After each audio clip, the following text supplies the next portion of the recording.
हमारे channel Netflix में आपका स्वागत है। मूवी की शुरुआत होती है 12 जनवरी 2011 को सैटेलाइट रिपेयर मिशन से, जहां ब्रायन, जेसिंडा और मार्कस एक सैटेलाइट को रिपेयर कर रहे हैं। ब्रायन और जेसिंडा काफी अच्छे दोस्त हैं और मस्ती मजाक कर रहे हैं। तभी जेसिंडा के केबिन में पावर फेलियर हो जाता है और मार्कस को कुछ दिखाई देता है। एक अजीब सी रहस्यमय चीज उनकी तरफ बढ़ रही है। वो लोग संभल पाते उससे पहले वो रहस्यमय चीज उनसे टकरा जाती है, जिससे उन दोनों को बहुत तेज झटका लगता है और मार्कस का सेफ्टी बेल्ट और ऑक्सीजन का पाइप निकल जाता है। ब्रायन उसे बचाने जाता है, लेकिन ब्रायन का सेफ्टी बेल्ट स्पेस शटल में उलझ जाता है, जो उस टक्कर के कारण बहुत तेजी से घूम रहा है और ब्रायन झटके से पीछे खिंच जाता है और सीधा शटल में आ जाता है। ब्रायन देखता है कि मार्कस अंतरिक्ष के अंधकार में खो चुका है। अब ब्रायन शटल के अंदर आता है, जहां जेसिंडा बेहोश है। ब्रायन तेजी से घूम रहे शटल को सीधा करता है और बेहोश जेसिंडा को कहता है कि मैं तुम्हें बचाऊंगा। तभी उसे चांद की सतह पे एक बड़ा धमाका होता दिखाई देता है और हम देखते हैं कि वो रहस्यमय चीज चांद की सतह को खोद रही है। अब मूवी समय में 18 महीने आगे आती है, जहां हम देखते हैं कि ब्रायन का घर बिक रहा है और उसी घर में ब्रायन का बेटा सनी एक न्यूज देख रहा है, जिसमें बताया जा रहा है कि ब्रायन ने शटल के सारे इलेक्ट्रॉनिक्स खराब होने पे भी उसे सुरक्षित लैंड करवा दिया था और जेसिंडा की जान बचा ली थी। लेकिन ब्रायन के बार बार कहने पे कि ये सब एक रहस्यमय चीज के कारण हुआ था, नासा वाले ब्रायन की बात पे यकीन नहीं करते और अपने साथी मार्कस को ना बचाने के लिए ब्रायन को ही जिम्मेदार ठहराते हैं। जेसिंडा भी कुछ नहीं कर पाती क्योंकि उस हादसे के समय वो बेहोश थी। इन सब से ब्रायन अपने परिवार और सनी के प्यार से दूर हो जाता है। अब मूवी समय में 10 साल आगे बढ़ती है, जहां हमें केसी हाउसमैन दिखाया जाता है, जो छुपके से एस्ट्रोनॉमी के प्रोफेसर यूजीन के ऑफिस में घुस जाता है और प्रोफेसर यूजीन बनके सैटेलाइट स्टेशन से चंद्रमा की कक्षा यानी मून ऑर्बिट की जानकारी अपने यानी केसी के मेल पे भेजने को कहता है। इसके बाद केसी अपने काम पे चला जाता है, जहां उसे मून ऑर्बिट की रिपोर्ट मिलती है, जिसे देख के वो दंग रह जाता है। अब केसी सीधा नासा से बात करने की कोशिश करता है, लेकिन उसकी बात नासा से नहीं हो पाती। अब हमें जेसिंडा दिखाई जाती है, जिसे इमरजेंसी में नासा के ऑफिस बुलाया जाता है, क्योंकि जेसिंडा अब नासा की डेप्यूटी डायरेक्टर बन चुकी है। नासा पहुंचने के बाद उसके साथी बताते हैं कि चांद अपनी ऑर्बिट बदल रहा है। जेसिंडा को यकीन नहीं होता कि मून करोड़ों सालों से अर्थ के चक्कर लगा रहा है और आज अचानक से उसने अपना ऑर्बिट कैसे बदल दिया। इधर नासा से बात ना होने के कारण केसी काफी परेशान है। तभी उसे एक न्यूज कटिंग दिखाई देती है, जिसमें ब्रायन एस्ट्रोनॉट डे पे बच्चों से मिलने के लिए एक म्यूजियम आने वाला है। केसी को ब्रायन से मिलने का इससे अच्छा मौका नहीं मिलने वाला था। केसी सीधा ब्रायन से मिलने जाता है और बताता है कि मून एक मेगा स्ट्रक्चर है और अपनी ऑर्बिट से भटक गया है, जिसे सुन के ब्रायन को लगता है कि केसी कोई सरफिरा है। ब्रायन गार्ड्स को बुला के केसी को बाहर निकलवा देता है। अब ब्रायन अपने घर आता है, जहां उसकी एक्स वाइफ ब्रेंडा का कॉल आता है, जो उसे टीवी ऑन करने को कहती है, जिसमें दिखाया जा रहा है कि एक स्पोर्ट्स कार बहुत तेजी से भाग रही है और पुलिस उसका पीछा कर रही है। उस कार को और कोई नहीं बल्कि सनी ही चला रहा था, जिसे आखिरकार पुलिस पकड़ लेती है। अब हम देखते हैं कि सनी को कोर्ट में लाया जाता है, जहां ब्रायन जज को समझाने की कोशिश करता है, लेकिन जज सनी को दोषी करार करते हुए उसे 1 हफ्ते की सजा सुनाते हैं। ब्रायन कहता है कि तुम चिंता मत करो, मैं तुम्हें यहाँ से निकालूंगा। इधर नासा में हड़कंप मचा है, क्योंकि मून जिस ऑर्बिट में आ चुका है उससे मून 3 हफ्ते बाद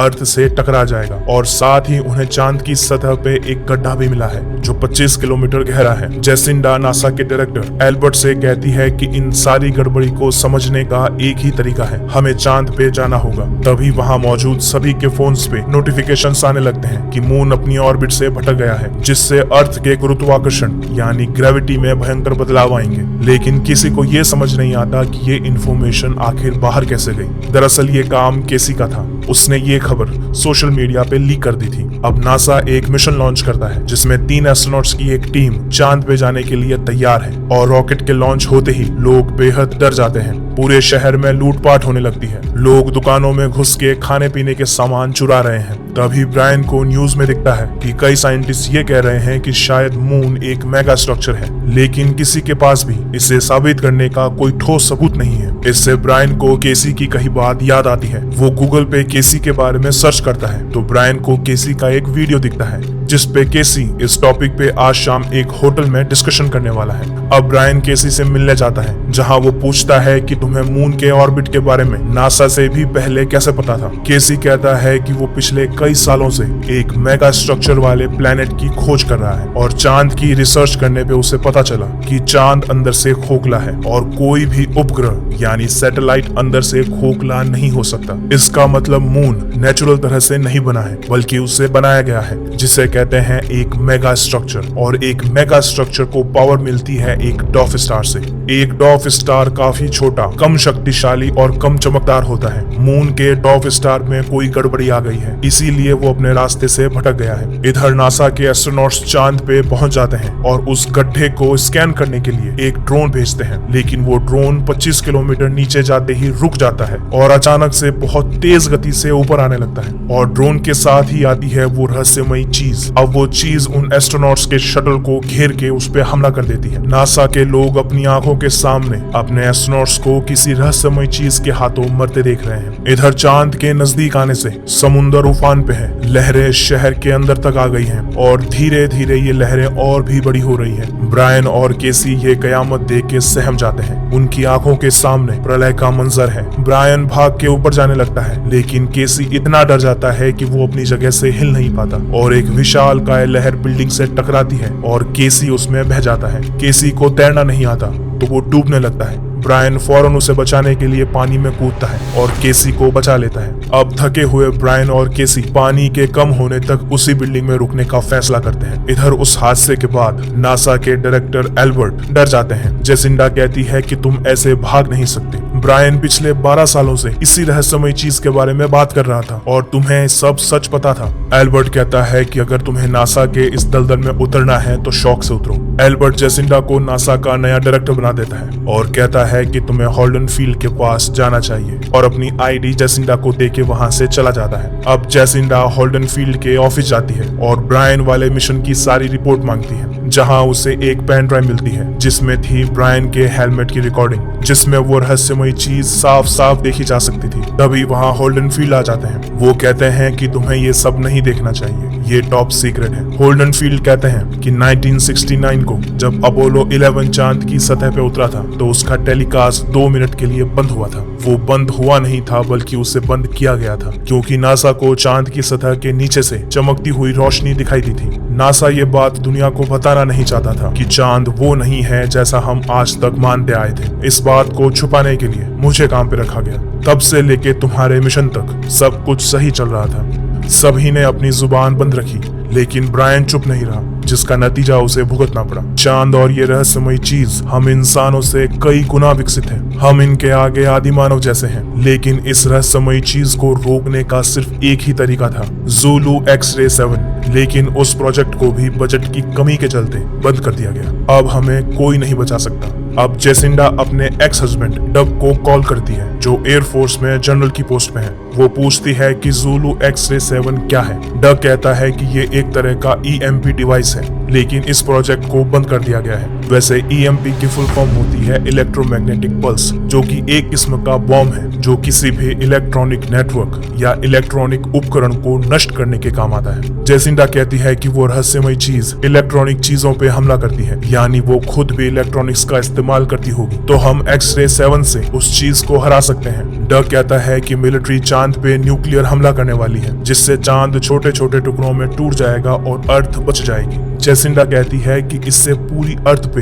रेडिएशन फैल जाएगा, अर्थ को बचा के भी बचाया नहीं जा सकेगा। क्या तुम मुझे एक्स-रे 7 दे सकते हो? डग कहता है कि सिर्फ एक शर्त पे, कि इसके बाद जेसिंडा और उसका बेटा उसके साथ रहेंगे। जेसिंडा मान जाती है। इधर ब्रायन और केसी के रूम में कुछ कमांडोज आ जाते हैं। वो कहते हैं कि आपको हमारे साथ नासा चलना होगा। ब्रायन अपने साथ केसी को भी चलने को कहता है। नासा पहुंचने पे जेसिंडा ब्रायन से माफी मांगती है कि उसने ब्रायन की बात का विश्वास नहीं किया, लेकिन अब वो सच जानती है। जेसिंडा कहती है कि जिस चीज को तुमने 12 साल पहले देखा था वो आज भी चांद पे ही है और उसने चांद पे एक बड़ा सा गड्ढा कर दिया है। हमारे एस्ट्रोनॉट्स के शटल पे हमला करने आई ये रहस्यमय चीज मशीन और लाइफ का एक अनोखा मेल है, लेकिन जब इसने हमारे एस्ट्रोनॉट्स पे हमला किया तब चांद अपनी ऑर्बिट को सही करने लगा था, लेकिन तभी ये चीज फिर से गड्ढे में चली गई और चांद फिर से गलत ऑर्बिट में चला गया। ये चीज इलेक्ट्रॉनिक उपकरणों पे हमला करती है। तुमने हमारे शटल को बिना इलेक्ट्रॉनिक्स की मदद के यहाँ लैंड करवाया था। तुम्हारे सिवाय और कोई भी स्पेस शटल को बिना इलेक्ट्रॉनिक्स के चला ही नहीं सकता। मैं चाहती हूँ कि तुम इसमें हमारी मदद करो। ब्रायन एक पल को सोचता है और मान जाता है, लेकिन एक शर्त पे, और वो शर्त थी अपने बेटे सनी की आजादी। जेसिंडा मान जाती है। अब सभी लॉन्च की तैयारी में लग जाते हैं। इसी बीच डक एक्सरे 7 भेज देता है। ब्रायन का प्लान है कि एक्सरे 7 को एक रोवर में डाल के चांद के गड्ढे के पास छोड़ दिया जाएगा और जैसे ही वो चीज उस पर हमला करेगी हम एक्सरे 7 में ब्लास्ट कर देंगे, जिससे वो रहस्यमय चीज हमेशा के लिए खत्म हो जाएगी। ब्रायन अपनी पूरी टीम के साथ तैयार है। तभी वहाँ उसका बेटा सनी आ जाता है। जेसिंडा ने अपना वादा पूरा किया। अब लॉन्च की तैयारी करते समय जेसिंडा को डक का कॉल आता है। वो कहता है कि मैंने तुम्हें एक्सरे 7 दे दिया है, अब तुम दोनों मेरे साथ मेरे बेस पे चलने का वादा पूरा करो। जेसिंडा कहती है कि मिशन पूरा होते ही हम तुम्हारे पास आ जाएंगे, तुम बस मिलिट्री को न्यूक्लियर इस्तेमाल मत करने देना। लेकिन तभी वहाँ बहुत बड़ा भूकंप आ जाता है। चांद का गुरुत्वाकर्षण अब अर्थ पे भूकंप, सुनामी और ज्वालामुखी फटने की घटनाओं को कई गुना बढ़ा देता है, जिसके झटके से स्पेस शटल लॉन्च स्टेशन से टकरा जाता है और भूकंप शांत होने पे पता चलता है कि उस झटके से स्पेस शटल का एक इंजन खराब हो गया है। ब्रायन कहता है कि इसे जल्दी से ठीक करो, लेकिन इंजन को अब ठीक नहीं किया जा सकता। इसमें नासा की पूरी टीम लगेगी और कई दिन भी, और 2 इंजन्स के साथ उड़ना असंभव है। जेसिंडा के पास मिशन को रोकने के सिवाय और कोई चारा नहीं था। वो सभी लोगों से माफी मांगते हुए कहती है कि मिशन यही रोका जाता है, आप लोग अपने परिवार के पास लौट जाएं। ब्रायन की टीम जो उसके साथ मिशन पे जाने वाली थी, मिलिट्री के ऑफिसर्स जो एक्सरे 7 को कंट्रोल करते, वो सभी वहाँ से चले जाते हैं। सभी के जाने के बाद जेसिंडा भी डक के पास जाने के लिए निकलने ही वाली होती है कि उसे केसी और टीम के 2 मेंबर्स दिखाई देते हैं। जेसिंडा उन तीनों को देख के हैरान है। केसी कहता है कि हमने चांद के गुरुत्वाकर्षण की कैलकुलेशन गलत की है, उसकी ग्रेविटी अर्थ के पास आने से बढ़ गई है और अगर हम मून की ग्रेविटी का इस्तेमाल करते हैं तो अभी भी चांद पे पहुंचा जा सकता है। जेसिंडा ये बात ब्रायन को बताती है कि अगर हम चांद की ग्रेविटी का यूज करें तो 2 इंजन्स के साथ भी लॉन्च किया जा सकता है। ब्रायन कहता है कि मेरी पूरी टीम जा चुकी है और मैं अकेले स्पेस शटल नहीं उड़ा सकता। जेसिंडा कहती है कि इसीलिए मैं भी तुम्हारे साथ चलूंगी, लेकिन अभी भी एक इंसान की कमी थी जो सारे कैलकुलेशन करके सही डायरेक्शन दे सके। जेसिंडा कहती है कि केसी ने ही चांद की ग्रेविटी की सारी कैलकुलेशन की है और अभी लॉन्च का आइडिया भी इसी का ही था। ब्रायन कहता है कि क्या तुम हमारे साथ चलोगे? केसी बचपन से एस्ट्रोनॉट बनना चाहता था, लेकिन बन नहीं पाया। वो खुद को इसके काबिल नहीं समझता है। जेसिंडा कहती है कि मैं नासा की डायरेक्टर हूँ और मैं तुम्हें एक एस्ट्रोनॉट बनाती हूँ। ब्रायन कहता है कि तुम्ही ने सबसे पहले चांद की ऑर्बिट को समझा और तुम कह रहे हो कि मून एक मेगा स्ट्रक्चर है, तो हमें वहाँ ऊपर एक मेगा स्ट्रक्चरिस्ट की जरूरत रहेगी। केसी के लिए स्पेस में जाना एक सपने के सच होने जैसा था।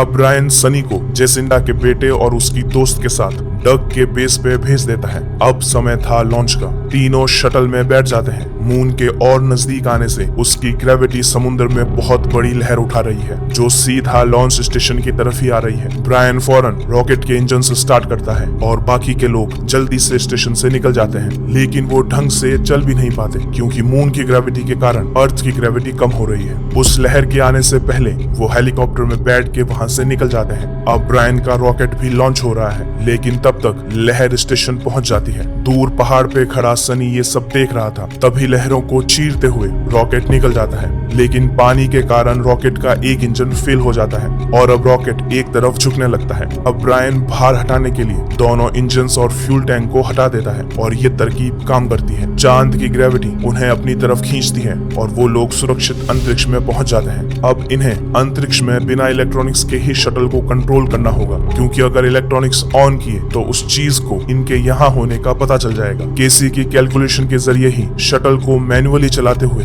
उस गड्ढे तक पहुंचना है।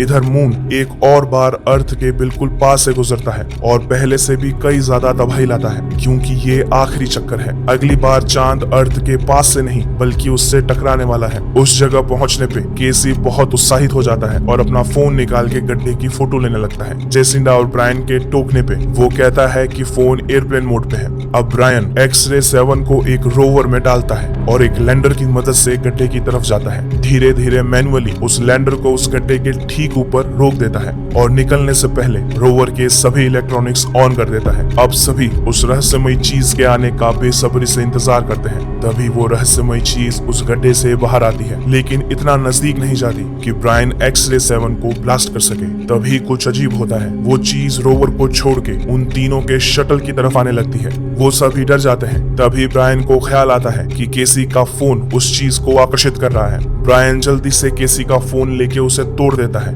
और वो चीज रुक जाती है और वापस घूम के गड्ढे में चली जाती है। लेकिन इन्हें ये समझ नहीं आता कि अगर ये चीज इलेक्ट्रॉनिक्स पे हमला करती है तो उसने रोवर पे हमला क्यों नहीं किया, जबकि उसके सारे इलेक्ट्रॉनिक्स ऑन थे, और एक छोटे से फोन पे हमला करने क्यों आई। तब उन्हें समझ आता है कि इलेक्ट्रॉनिक्स और ऑर्गेनिक मैटर यानी जिंदा चीज, इन दोनों के साथ होने पे ही ये चीज हमला करती है। जेसिंडा कहती है कि हमें जल्दी ही कुछ करना होगा। कुछ ही देर बाद मिलिट्री मून पे न्यूक्लियर हमला कर सकती है। अब ब्रायन कहता है कि हमें रोवर को चांद के अंदर ले जाना होगा। अब वो तीनों लैंडर में बैठ के उस रोवर को वापस लैंडर से जोड़ते हैं जिसमें एक्स-रे 7 है, और सारे इलेक्ट्रॉनिक्स बंद करके उस गड्ढे में चले जाते हैं। अब थोड़ी देर तक अंदर जाने के बाद ब्रायन से लैंडर नहीं संभलता और वो लैंडर के इलेक्ट्रॉनिक्स ऑन कर देता है। अब हम देखते हैं कि केसी सही था। मून एक मेगा स्ट्रक्चर ही है और इसके सेंटर में एक व्हाइट डॉर्फ स्टार है जिससे मून को पावर मिलती है, यानी मून को एलियंस ने ही बनाया था। तभी वो रहस्यमयी चीज उनकी तरफ आने लगती है। ब्रायन कहता है कि मेरे इशारे पे रोवर को छोड़ देना, जिससे वो हमारी जगह रोवर पे हमला करे और उस समय हम एक्स-रे 7 में ब्लास्ट कर देंगे। लेकिन तभी उनका शटल अपने आप रास्ता बदल लेता है। किसी को कुछ समझ नहीं आता, लेकिन अब वो चीज ठीक उनके पीछे है और उनका शटल अपने आप उससे बचता हुआ निकलता है। अब शटल एक दीवार के सामने जाता है जिसमें से एक लाइट निकल के शटल को पकड़ लेती है और बहुत तेजी से उसे अंदर खींच लेती है। लेकिन वो रहस्यमय चीज अंदर घुस पाती उससे पहले वो दीवार बंद हो जाती है। इन सब से शटल को बहुत नुकसान पहुंचता है और शटल की ऑक्सीजन खत्म हो जाती है। ब्रायन अपनी पूरी ताकत लगा के होश में आने की कोशिश करता है, लेकिन वो बेहोश हो जाता है। तभी शटल का गेट अपने आप खुलता है और कोई चीज उन तीनों को स्कैन करने लगती है। इधर अर्थ पे चांद के आखिरी चक्कर का समय आ गया है और मिलिट्री चांद पे हमला करने को तैयार है। अब हम देखते हैं कि जेसिंडा और केसी को होश आता है और वो इस जगह पे सांस ले पा रहे हैं, लेकिन ब्रायन वहाँ नहीं है। दोनों शटल से उतर के ब्रायन को आवाज लगाते हैं, लेकिन ब्रायन का कहीं कोई पता नहीं। इधर वो चीज अभी भी दीवार पे हमला कर रही है, लेकिन वो दीवार को तोड़ नहीं पाती। तो उस दीवार को छोड़ के वो चीज फिर से मून के पावर सोर्स यानी व्हाइट डॉर्फ स्टार की तरफ चली जाती है। अब अंदर उन दोनों के पीछे एक गेट खुलता है। तभी हमें ब्रायन दिखाई देता है जो एक रूम में है और अचानक से वो रूम रोशनी से सफेद हो जाता है और अब ब्रायन के सामने उसका बेटा सनी है। वो पूछता है कि आप हमेशा इस पल के बारे में क्यों सोचते हैं। ब्रायन कहता है कि ये पल मेरे लिए बहुत खास है क्योंकि मिशन पे जाने से एक दिन पहले मैंने तुम्हें ये गिफ्ट दिया था। तभी ब्रायन खुद को संभालता है और कहता है कि तुम मेरे बेटे नहीं हो। तभी सनी कहता है कि मुझे आपकी यादों से बनाया गया है। ब्रायन पूछता है कि किसने बनाया। सनी कहता है कि उन्हीं लोगों ने जिन्होंने आपको बनाया था। अब आता है कहानी का सबसे गजब का मोड़। सनी कहता है कि आज से अरबों साल पहले गैलेक्सी के दूसरे हिस्से में आपके पूर्वज रहा करते थे। वो इतने विकसित थे कि खुद के ग्रह के साथ साथ दूसरे ग्रहों पे भी अपनी दुनिया बसा ली थी। उनकी दुनिया में युद्ध जैसा कुछ भी नहीं था और ना ही कोई अपराध। उन्होंने एक सेंट्रल सेल्फ लर्निंग सिस्टम बनाया था जो उनकी दुनिया को बड़े अच्छे से चला रहा था, जिसे तुम आज AI के नाम से जानते हो। सब कुछ सही था, लेकिन एक दिन उस AI ने बगावत कर दी और नैनो टेक्नोलॉजी की मदद से अपनी असंख्य फौज बना ली, क्योंकि वो अपने से कमजोर प्रजाति का गुलाम नहीं बनना चाहती थी। तो उसने तुम्हारे पूर्वजों पे हमला कर दिया और तुम्हारे पूर्वज ये जंग हार गए। अब बचपन का सनी अभी के सनी में बदल जाता है और कहता है कि आपके पूर्वज अपने ग्रह को छोड़ के गैलेक्सी में कहीं छुप गए। उन्होंने कई ऐसी शिप्स का निर्माण किया जिसे उनके द्वारा बनाई गई नई AI चलाती थी। इन शिप्स का मकसद था ब्रह्मांड में ऐसी जगहों की खोज करना जहां जीवन पनप सके, लेकिन उन शिप्स में से सिर्फ आपका मून ही अपने सफर पे जा सका। उसके बाद नैनोटेक वाली AI ने आप आपके पूर्वजों को ढूंढ लिया और उन्हें खत्म कर दिया। ब्रायन कहता है कि वो खुद उन शिप्स में बैठ के वहां से क्यों नहीं निकले। सनी कहता है कि ये एआई हर उस इलेक्ट्रॉनिक चीज पे हमला करती है जिसमें ऑर्गेनिक लाइफ होती है, इसीलिए उन्हें खाली रखना जरूरी था। ब्रायन समझ जाता है कि हमारे पूर्वजों ने खुद की कुर्बानी दी ताकि कहीं और इंसान फिर से जन्म ले सके। अब सनी कहता है कि आपका सोलर सिस्टम ही इकलौती ऐसी जगह है जहां पे लाइफ शुरू की जा सकती थी। अब हम देखते हैं कि कैसे मून ने अर्थ का निर्माण किया और करोड़ों सालों के इंतजार के बाद ये ग्रह जीवन के लिए तैयार हुआ, जिसे हमारे पूर्वजों के डीएनए से सींचा गया और अर्थ पे करोड़ों जीवन पनप सके और एक बार फिर से इंसान अस्तित्व में आए। अब सनी पूछता है कि आप अपने बेटे के लिए क्या कर सकते हैं। ब्रायन कहता है कि मैं अपनी जान तक दे सकता हूँ। सनी पूछता है कि आखिर क्यों। ब्रायन कहता है क्योंकि वो मेरा बेटा है और मैं उससे बेहद प्यार करता हूँ। ब्रायन की आंखों में अपने पूर्वजों जैसा जज्बा देख सनी कहता है कि मैं यही सुनना चाहता था। हमें कोई ऐसा चाहिए जो इस चीज को मून से बाहर ले जा सके ताकि मून फिर से अपने ऑर्बिट में आ सके और इस लड़ाई में हमें आपकी जरूरत है। ये कहते ही वहाँ फिर से तेज रोशनी आ जाती है। तभी जेसिंडा और केसी भी वहाँ आ जाते हैं और ब्रायन को संभालते हैं। अब ब्रायन इन दोनों को वो सब बताता है जो मून के एआई ने उसे कहा था। केसी सही था, वो चीज मून के स्टार को कमजोर कर रही है। हमें उस चीज को मून के स्टार से दूर ले जाना होगा। तभी ब्रायन हाथ के इशारे से गेट को खोल देता है, यानी अब ब्रायन भी मून की एआई से जुड़ चुका है। अब हम देखते हैं कि उनके टूटे हुए शटल को मून की एआई ने एक नए और बेहतर शटल में बदल दिया है। अब केसी कहता है कि जिन एलियंस ने ये मून बनाया था वो एलियंस नहीं बल्कि हमारे पूर्वज थे। ये सुन के केसी का दिमाग चकरा जाता है, लेकिन उसे ये समझ नहीं आता कि वो चीज सीधा अर्थ पे हमला क्यों नहीं कर रही। ब्रायन कहता है क्योंकि उस चीज को पता है कि जब तक मून रहेगा इंसान जन्म लेते रहेंगे। मून के खत्म होते ही इंसान अपने आप खत्म हो जाएंगे। तभी केसी को अपने पीछे एक्स-रे 7 का एक पावरफुल मॉडल दिखाई देता है जो मून की एआई ने उस चीज को नष्ट करने के लिए बनाया था। अब ब्रायन जैसे ही शटल ऑन करता है उस चीज को पता चल जाता है और वो उन्हें मारने आती है, लेकिन ये ब्रायन के प्लान का हिस्सा था। वो चीज जैसे ही उस गेट में आने लगती है गेट बंद हो जाता है और वो चीज वहाँ फंस जाती है। ब्रायन मौका दे के शटल को पूरी स्पीड से चला के उस चीज से बच जाता है। ब्रायन का मून के स्टार से दूर जाना बहुत जरूरी है क्योंकि एक्स-रे 7 के धमाके से मून को भी नुकसान हो सकता है। अब ब्रायन सीधा उस गड्ढे की तरफ जाता है जिससे वो लोग अंदर आए थे। इधर अर्थ पे मिलिट्री वाले हमले की तैयारी करते हैं। डग के साथ एक और ऑफिसर मिसाइल लॉन्च करने ही वाला होता है कि डग अपना हाथ खींच लेता है। वो कहता है कि मेरी बीवी ऊपर चांद पे है और मुझे यकीन है कि वो हमें बचा लेगी। अब चांद अर्थ के बेहद नजदीक आ जाता है और टकराव में ज्यादा समय नहीं बचा है। प्रलय का मंजर और अर्थ का अंत साफ साफ देखा जा सकता है। इधर ब्रायन अपना असली प्लान बताता है। वो कहता है कि मुझे रोवर में एक्स-रे 7 के साथ रहना होगा, तभी वो चीज रोवर पे हमला करेगी। इसका मतलब ब्रायन अपनी जान देने वाला है। जेसिंडा ब्रायन को ये नहीं करने दे सकती। उन दोनों में बहस होने लगती है। तब तक केसी उस रोवर में चला जाता है। ब्रायन उसे बाहर आने को कहता है। केसी कहता है कि सभी ने मुझे पागल समझा, तुमने मुझ पे यकीन किया। सबको तुम्हारी जरूरत है। तुम्हें अर्थ पे जाके सबको मून की सच्चाई बतानी होगी और मेरी मॉम का भी ख्याल रखना। ब्रायन के लाख मना करने पे भी केसी रोवर को अलग कर देता है। अब वो चीज रोवर पे हमला करने आती है, लेकिन उसके स्वागत के लिए केसी तैयार था। वो बटन दबा देता है और एक तेज धमाके के साथ वो चीज नष्ट हो जाती है। लेकिन उस धमाके से शटल को बहुत तेज झटका लगता है जिससे ब्रायन बेहोश हो जाता है। तभी जेसिंडा कहती है कि मैं तुम्हें बचाऊंगी। एक बार ब्रायन ने जेसिंडा की जान बचाई थी और आज बारी जेसिंडा की थी। वो जैसे ही उस गड्ढे से बाहर निकलते हैं तब तक चांद अर्थ से टकराने ही वाला होता है, इसीलिए वो लोग सीधा अर्थ पे पहुंच जाते हैं। और क्योंकि नैनोटेक वाली वो रहस्यमय चीज खत्म हो चुकी थी तो टकराव से पहले मून अपनी ऑर्बिट सही करते हुए अर्थ से दूर जाने लगता है। अब सुबह ब्रायन को होश आता है। वो शटल से बाहर आके देखता है कि जेसिंडा बाहर खड़ी है। वो कहती है कि मेरी बात बच्चों से हो गई है। वो बिल्कुल ठीक है, यानी इतनी तबाही के बाद भी अर्थ बच गई थी। लेकिन ये मूवी का एंड नहीं है। हमें फिर से केसी दिखाया जाता है और उसके सामने मून की एआई उसकी मॉम का रूप लेके आई है। केसी पूछता है कि क्या मैं मर गया हूँ। मॉम कहती है कि जो तुम चाहते थे वही हुआ, तुम अब मून का एक हिस्सा हो। जिसकी खोज में केसी ने अपनी पूरी जिंदगी लगा दी थी, आज उसी का हिस्सा बन के वो खुशी से पागल हो जाता है। केसी पूछता है कि क्या हमने अर्थ को बचा लिया। मॉम कहती है कि हाँ, चलो अब काम शुरू करते हैं। केसी हैरानी से पूछता है कि कैसा काम, और मूवी यहीं एंड हो जाती है। इससे ये अंदाजा लगाया जा सकता है कि मून की एआई और केसी मिलके अर्थ पे हुए नुकसान को सही करेंगे और इंसानों को नैनोटेक वाली एआई से बचना और लड़ना सिखाएंगे, जिसे हम शायद इस मूवी के अगले पार्ट में देखेंगे। ये वीडियो एंड तक देखने के लिए आपका शुक्रिया। ऐसे और दिलचस्प कहानियों के लिए चैनल को सब्सक्राइब कर ले। मिलते हैं अगले कहानी में।